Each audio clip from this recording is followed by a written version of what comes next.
Did you know you can publish and schedule your BIRT reports absolutely for free using OneAIV from AIV Hub? First, simply head over to aivhub.com and click Start for Free. Here you'll be greeted with the registration page.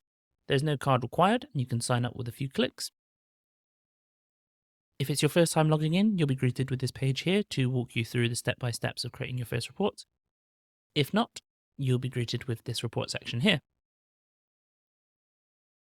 Either way, once you've navigated to the report section, simply head on over to your Eclipse reports that you've created previously and drag and drop them onto the report section.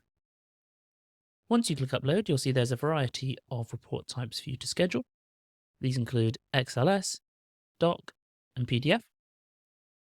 If you click into one of these, you'll be greeted with this options panel here. Here you can schedule the frequency of the report, configure the various output options, and importantly, select the email addresses which you would like to send the reports to. Once you click run, that's it, your report has been scheduled, absolutely free of charge. Now there's a lot more to the OneAIV platform that we would like to show you later, but for now, hopefully this will help you get started with publishing your BIRT reports absolutely free of charge with OneAIV.